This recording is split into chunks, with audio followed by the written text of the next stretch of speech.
What's going on, man? Not much. Okay, so parents have some concerns of some stuff they may have found in your room? Yeah, I believe so. And what would it be? A human head and hands. On Sunday, February 28, 2021, a 19-year-old mentally unstable teen savagely murdered a 69-year-old defenseless homeless man under an overpass in Grand Junction, Colorado. He stabbed him 30 to 40 times and even chopped off his head and hands. He didn't get caught when his car got stuck in the Colorado River trying to dispose of the body, but the next day when his mother found the severed head in her own son's closet. Welcome to How to Deal. Help us get these videos to a wider audience simply by liking, subscribing, and sharing with other true crime junkies like yourselves. Now let's begin. Brian Cohee Jr. was born in January of 2002 and lived in Grand Junction, Colorado. He had a long history of disturbing behavior, from killing a wandering cat and stashing his body for 3 days, to bullying other weaker kids in school. He suffered from many mental health issues, including, but not limited to, autism spectrum disorder, attention deficit hyperactivity disorder, and major depressive disorder. He was a fan of serial killers, violence, and crude, morbid jokes. His mother tried to channel his obsession with the morbid and the dead into at least him finding an interest in becoming a forensic investigator. But like he said during his interrogation, he was going to be in that police station anyway, either as a police officer or a criminal.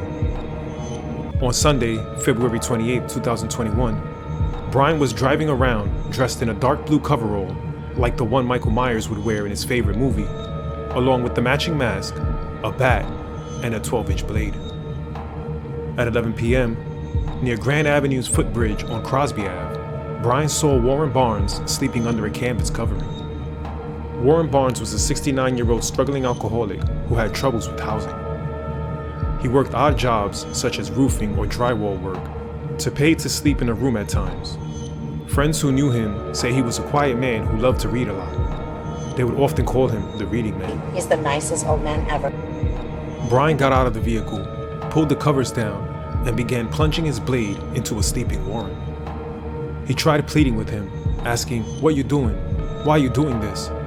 Brian responded by saying, "I've been wanting to do this for a long time," and proceeded stabbing him 30 to 40 times while straddled on top of him. He ultimately cut the head off, even leaving a Glasgow smile on his face. He then cut off his hands and arms and left the scene. Brian shortly returned to the scene out of fear of leaving a fingerprint on the body after noticing a hole in his gloves. He then put the body in the trunk of his car. Brian drove to the Colorado River, hoping to dispose of the body. After backing up too far, his car got stuck and began to float out in the river. Brian had to call his parents to help get him out of this pickle. Around 2 a.m., both his parents and the police arrived to give assistance. The officers were satisfied with the excuse of him being careless and went away. The following day, on March 1st, Brian's father was clearing out the vehicle, preparing it for salvage, when he came across the wallet of a 69-year-old Warren in the back seat of the car. Pulling a card from the wallet for a temp work agency, he called in hopes of returning the wallet to its owner. This led an acquaintance of Warren to call the police and file a missing persons report. The same day, Brian's worried mother also called the police and told the operator that she found a severed head inside double plastic bags in her own son's closet. I think it's a human head. It's a what? I think it's a human head. Why do you think it's that? Because it looks like it's on you. The cops pull up to the home and question Brian outside. They ask about some concerns his parents had over something he may have in his room, to which Brian calmly replied, "Yeah, I believe so. A human head and hands. From that fella that went missing, I murdered him with a knife." When asked why by officers, he added, "I always wondered what murder would feel like." Police took Brian away before confirming that the rotting head indeed belonged to Warren. I'm not feeling too well. At the police station, Brian spoke to officers, no lawyer present, and blatantly, almost bragging, detailed the night of the murder in graphic and revealing details. He boasted on how easy it was killing the man, almost looking for excitement and validation from the detectives interviewing him. Brian Cohee Jr. pleaded not guilty due to insanity. 2 psychologists visited him.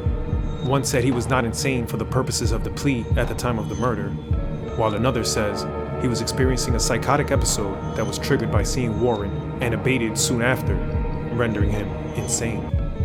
Ultimately, on Friday, February 3rd, 2023, a jury found Brian guilty of first-degree murder and 3 counts of tampering with a deceased human body.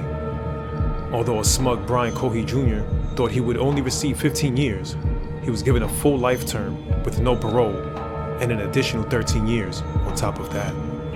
Murray going to jail for this 15 years probably. I have no idea.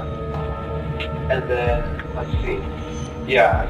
And then after that, I stripped his clothes. I cut open his belly to see his guts. They're really pink. Sorry, that was morbid. And then I cut off his head